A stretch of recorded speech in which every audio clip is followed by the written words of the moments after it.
Excuse me.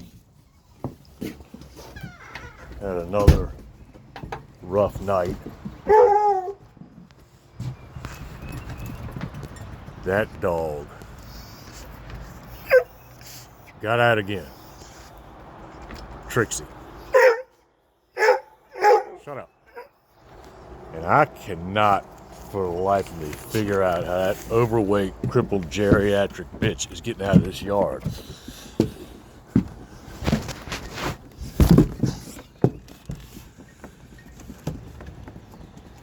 I don't get it. Up all night. Oh, what the hell's going on here?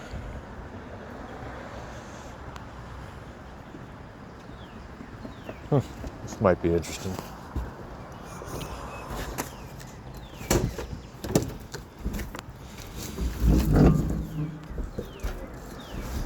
See if you ask him where the shotgun is.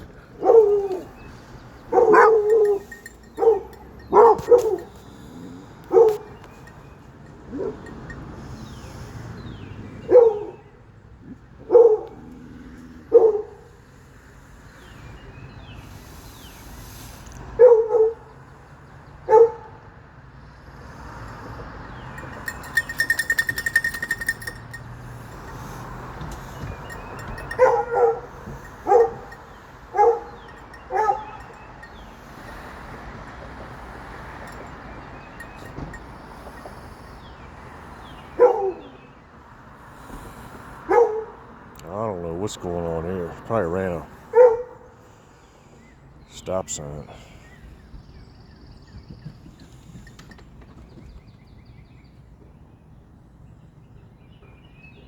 I think he just saw that I had him on camera.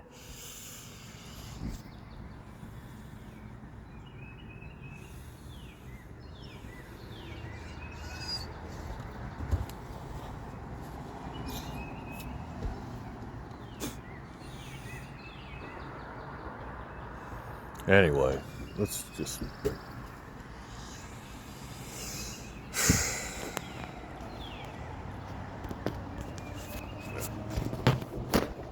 So Trixie gets out, which was stressful enough.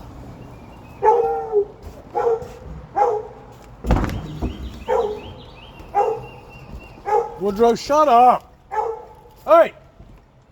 Shut up!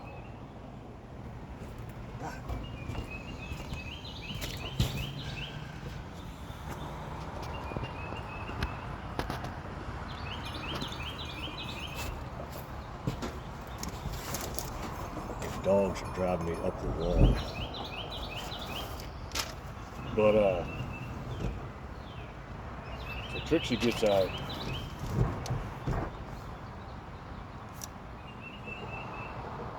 As I said, I had her up all night. She just came back.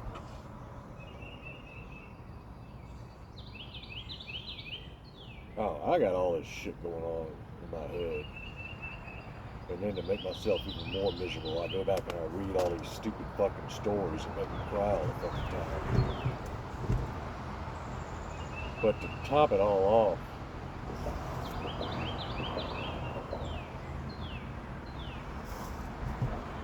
I got 3 missed phone calls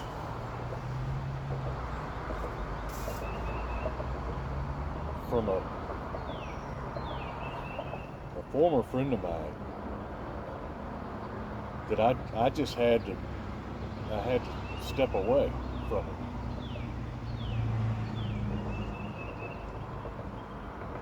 I mean, we were good friends, and just something happened. I'm not even gonna get into that, but the reality of it was he was lost, like I was telling y'all in that story the other day about. I mean, he was gone. There wasn't a damn thing I could do to help him. There was no way in hell I was going back to where I was lost. Anyway, I just had to call it quits. I haven't spoke to him or seen him or nothing in years. And then all of a sudden, I get a missed call on the landline and 2 missed calls on my cell phone. I'm like, what in the fuck is this guy calling me for? I don't.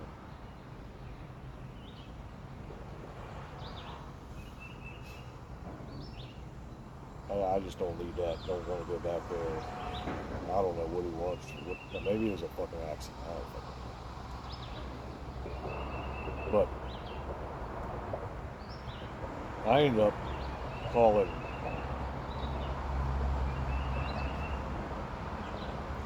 his brother, because we're still friends, good friends. He's one of the 3 guys that I go watch the fights with. And now it's kind of cool. It was 3 guys, and now it kind of turns to be 5 or 6.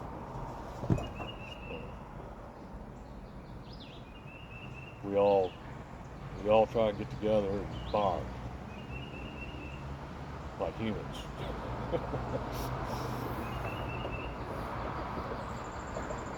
Anyway, so I call him. He doesn't know what the fuck's going on. This goddamn hand of mine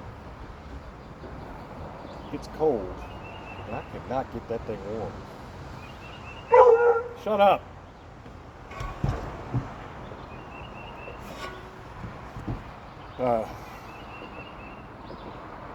Anyway, so I was talking.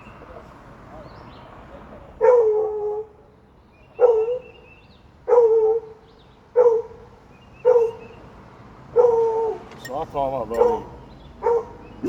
He doesn't know what's going on. And then it occurred to me that, I was like, I wonder if he even knows that if I even have a channel. And he didn't.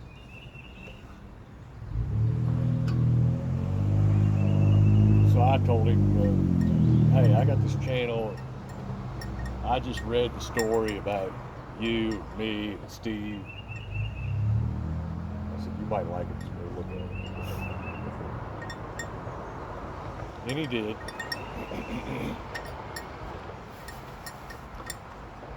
And we were coming back from Francis's awards ceremony last night. She won second. She won second, third place for the writing, whatever, for her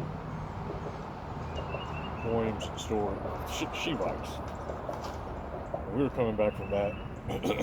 Ryan called. He was telling me, just makes me feel good. I mean, I got Cabell calls me and Ryan calls me, and people appreciate the stories. I guess they understand the struggles.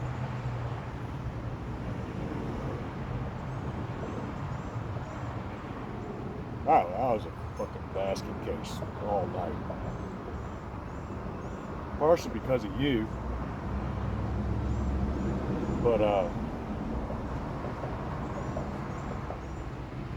I'm just gonna go to work. I got to thinking about Ryan a year ago or whatever. He was calling me. He called me and was asking me about bow hunters. I think he had a deer in his yard. He was eating his garden or some shit. He was like, "Can I shoot that thing?" Hell yeah, shoot that son of a bitch. I guess he was like, "Can I legally shoot it?" And I can't. I think because I had it. There's a law somewhere. Another debate I had with some game wardens. There is a law. Don't take my word for it, but when I had this argument, this was right when Hunter was born.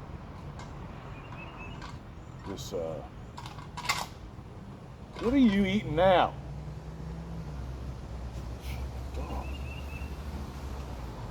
getting off subject again, but now that I've started, I may as well finish it. Hunter was an infant. He had colic, whatever the hell he had. He was crying all the time. I mean, an infant. And we were living. Well, how did I get on this subject?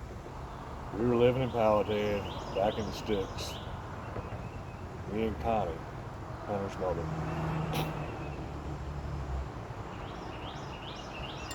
Hunter's just crying and crying. I can't sleep. So I get up, I go downstairs, get me a beer, sitting in the recliner. The dogs start raising holy hell. I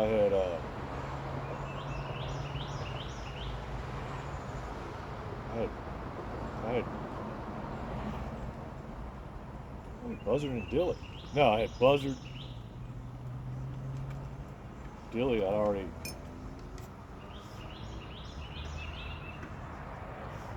It was just Buzzard, Izzy, and Arliss. Yeah. Izzy and Arliss were new puppies. Buzzard. I had to shoot Atticus. That's another story. I had to shoot my own dog.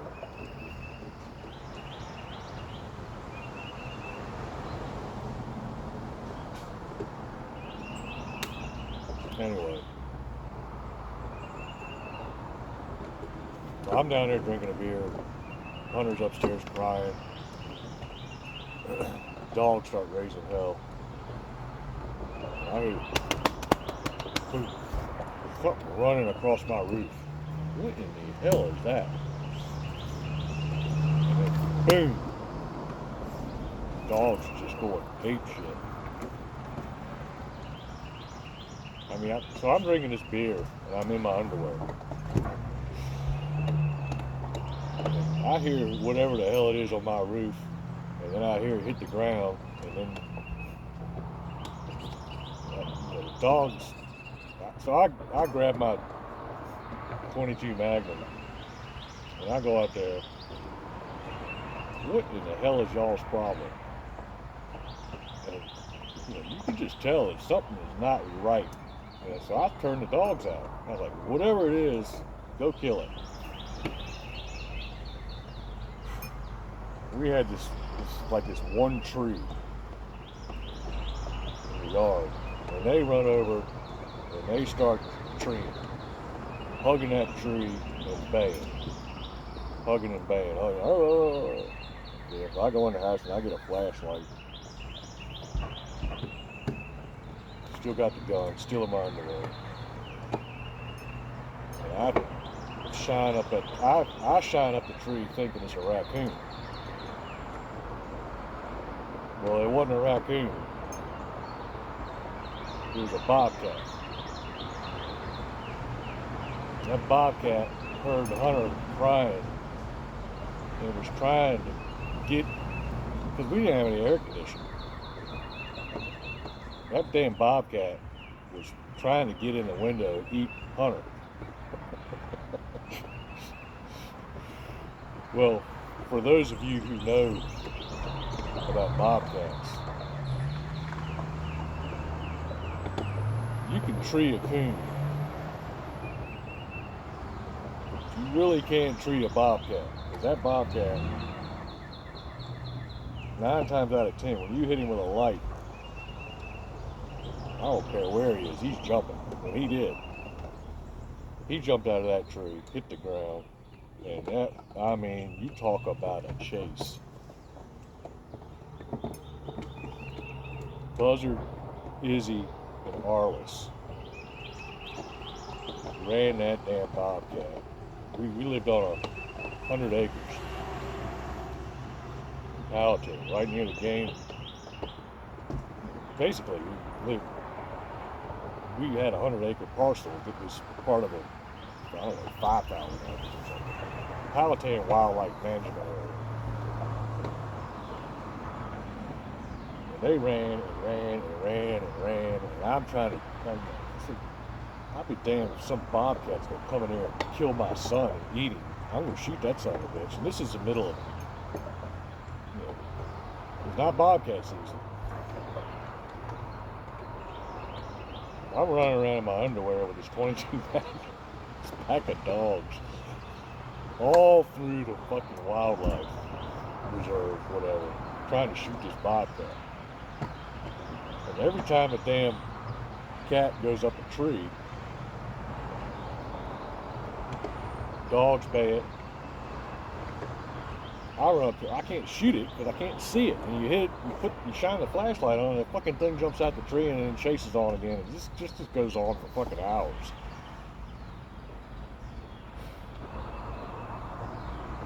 But at one point, I mean, this thing, it went, I don't know, I'm sure we went a mile or so. But the dogs run the cat up a tree, and I hear them baying, so I'm hauling ass trying to get to them, and I can't see anything. It's like, all right, I'm going to keep the flashlight on. I'm going to try and silhouette the bobcat against the skyline. So I don't have the flashlight on. And I'm running through the woods, and I run right smack into a barbed wire fence. Hit me right across. I think I still have a scar right here. I hit this barbed wire fence. That knocked myself unconscious. Blood running out of my head.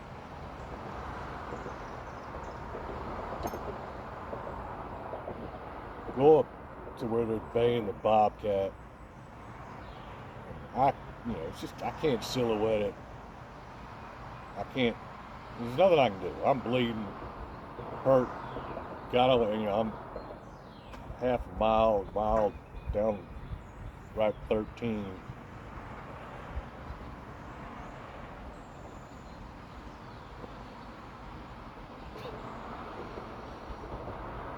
So I said, fuck it, I gotta go get some help or whatever.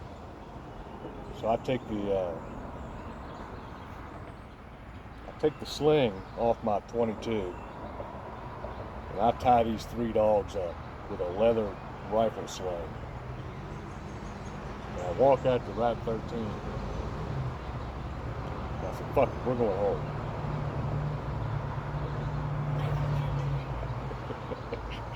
And it doesn't occur to you at the time, I guess, but a couple cars come by and they're just slowing down and looking, and then they haul ass. What the fuck is wrong with y'all? And then it occurred to me, I said, here's a guy carrying a gun in his underwear with 3 dogs, and he's covered in blood, walking down the middle of Route 13. And I'm wondering what's wrong with him.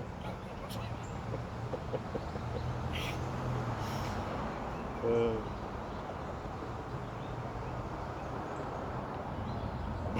the reason I got so talking about Ryan and shooting his deer. Anyways, the next day I called a game warden. And I'm like, dude, look at this bobcat trying to eat my son. And I'm gonna shoot it. Oh no, you can't do that. The hell I can't.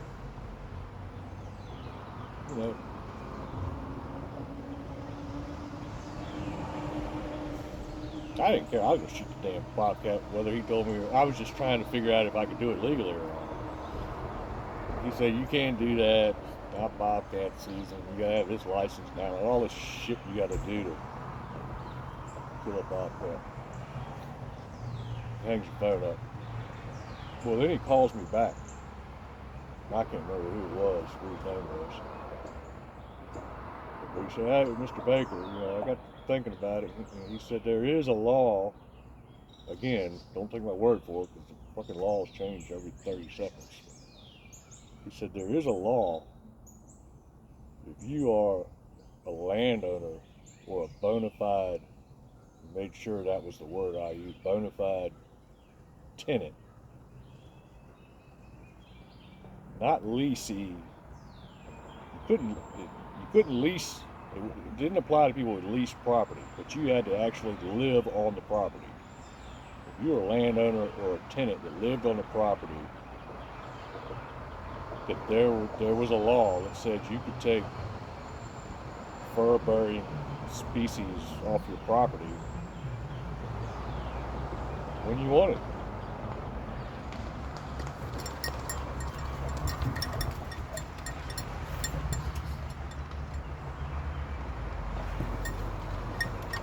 But I don't know if that's the case now. We could have been misinformed. I don't know. I mean, anyway, I told Ryan, damn thing's eating your corn, shoot the son of a bitch. Just don't tell anybody. But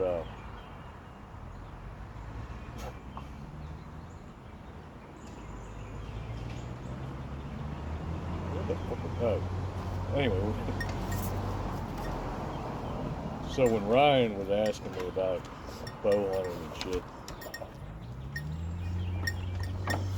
it reminded me of this letter I wrote.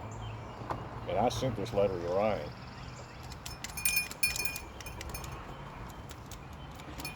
So I'm going to read you this letter.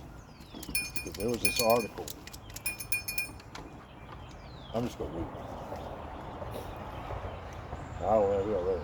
I am writing in response to the article in the Chesterfield Observer, December 12th of 2012,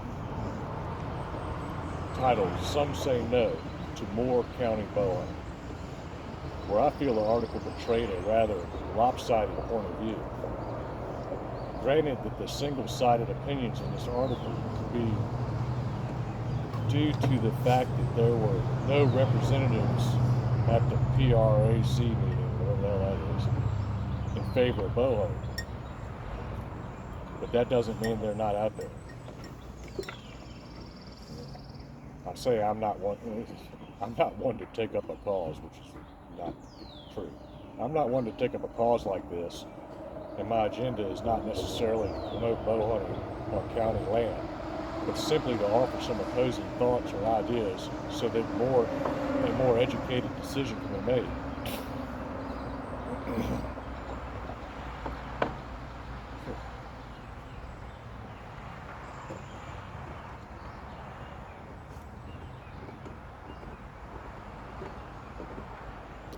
I subscribe to you that the residents at the PRAC meeting that were in opposition to bow hunting were not basing their opinions on ample research as they claimed, but on culture and emotion that led their research in only one direction.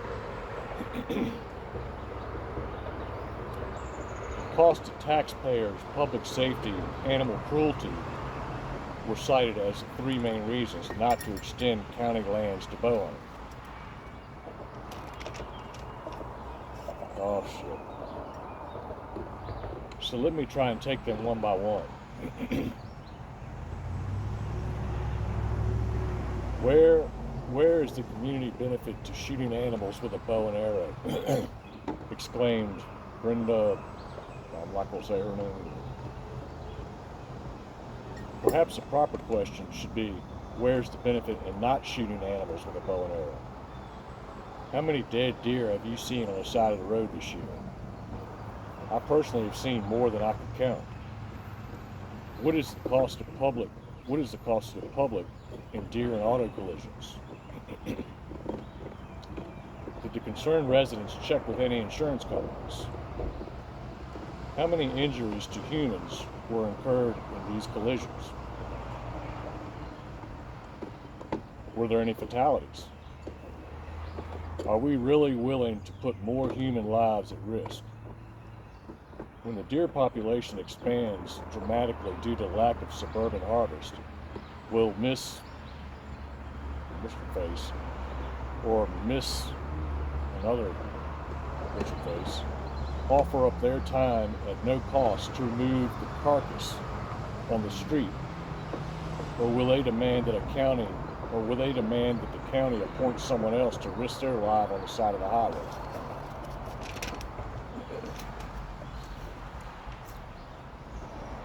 When the opposing residents asked surrounding hospitals how many people were injured or killed by stray arrow, what the hell have I written here? Oh yeah. When the opposing residents asked surrounding hospitals how many people were injured or killed by stray arrows in the last 10 years, what were the results of their survey? Without exploring these questions and gaining the facts, another idiot from the Matoka district, Representative to Pratt, is wise to investigate the issue further. But I hope he doesn't take too long. It seems to me public safety is at risk. Cost to taxpayers is always a concern in any area of government. The issue of bow hunting county lands is certainly a valid concern to taxpayers, but the premise that it only costs taxpayers as a whole,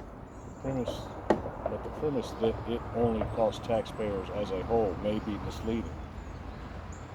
As with all other forms of hunting in Virginia, hunters pay their own way individually and then some, through tags, stamps, licenses, fees, and taxes. Hunters on a whole provide revenue that has created and maintained a majority of wildlife management areas, parks, reserves, and nature conservancies. Determining the cost of a county employee to monitor activity in new county lands would seem easy enough. Then the county requires any person wishing to hunt county land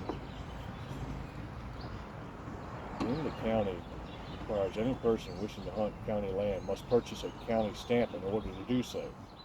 This fee is paid solely by the hunters and covers the cost of the monitoring county employee, and maybe a little extra to repave the community streets or anything else needed. The only cost to the taxpayer is the cost incurred getting the Board of Supervisors to pass the ordinance. This too could be covered by the stamp fee. One other thing on monitoring employees. I wonder if I skipped a page.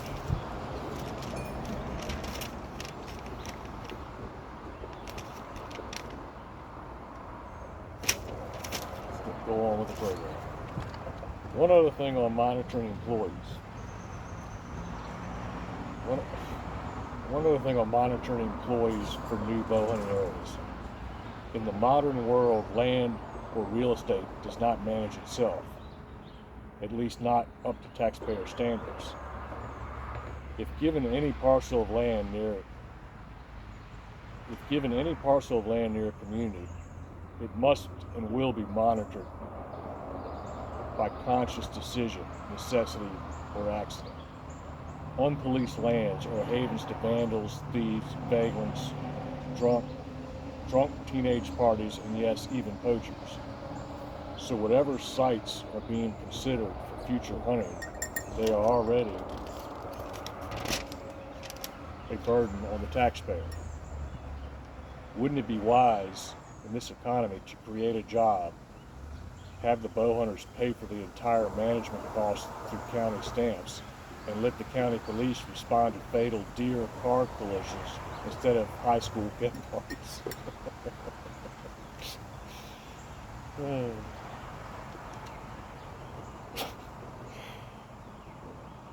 I've got a question for the concerned residents. Do you like chicken? I do. There's nothing better than fried chicken and mashed potatoes. You just run to the nearest KFC, tell the girl in the window what you want, and voila, fried chicken in a box. You ever thought about where it comes from? I mean, those chicken nuggets Little Susie's gumming in the back seat didn't just fall from the sky. I wonder if that chicken suffered. Was it treated unusually cruel? That 18-wheeler packed with crates of chickens looks pretty comfortable. How long do you think they're in there for? Have you ever seen No Country for Old Men? When the villain walks around with that compressed air gun knocking dead bolts out of doors. Do you know what that gun is really for? It's for cattle. After spending their lives standing and eating in their own feces, they're shipped to a slaughterhouse, herded into shafts, hydraulic arms clamp their heads, and then that guy walks by with a hydraulic gun and slams a pin the size of a roll of quarters right in their brain. They don't even use a bullet. It's not cost effective. How's that Happy Meal taste?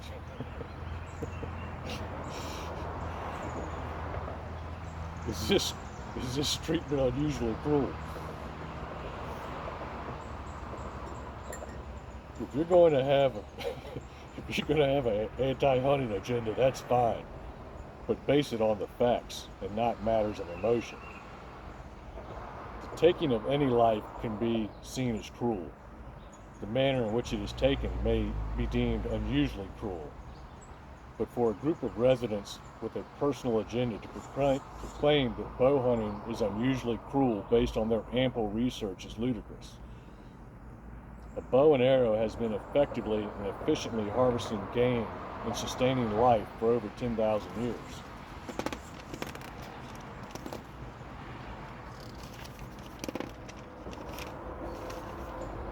It is far less cruel than executing a caged animal with a hydraulic hammer, or shoving 3 chickens in a shoebox for an 18-hour ride, or running over a deer feeding by a highway because someone built a house in his clover field. Does the Humane Society offer any facts on how a wounded deer hit by a car, how long a wounded deer hit by a car? Does the Humane Society offer any facts on how long a wounded deer hit by a car will live before it finally expires in someone's front yard? If 10,000 years of bow hunters are unusually cruel, what does that make dog fighters? Really, really exceptionally cruel? What about the guy with the hydraulic gun? I guess in the minds of some, it is not unusually cruel if you don't have to see it. When it comes down to it, that's what this is all about. Not taxes, safety, or cruelty, but being subjected to something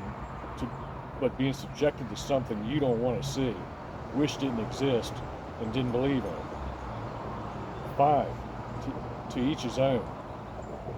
But don't move to the woods next to a state park and then cry tales of woe about savage, unusually cruel barbarians putting your life at risk with stray arrows while you have to pay for their felonious exploits with your tax dollars.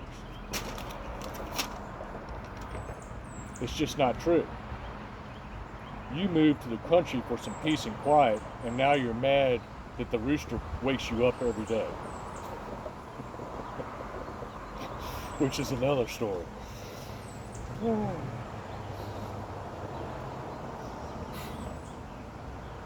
We all may have different beliefs and opinions on this subject. It is our right to have them and be heard.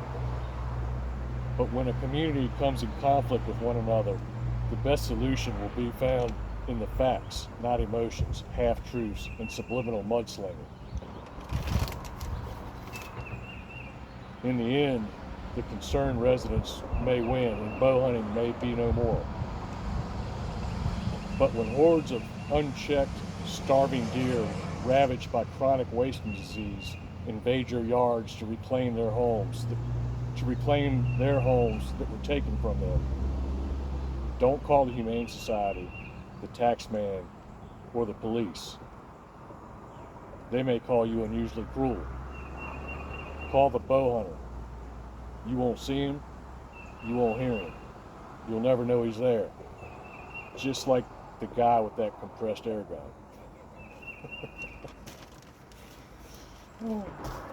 I sent that letter to whoever wrote that article.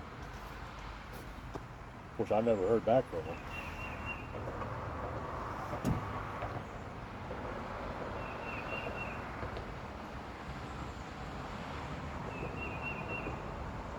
People are stupid.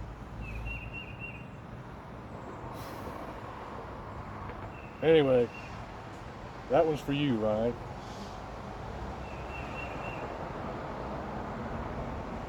Pretty sure if you're on your property, something's eating your livelihood or endangering your life, you go ahead and shoot it. Call me, I'll take care of it.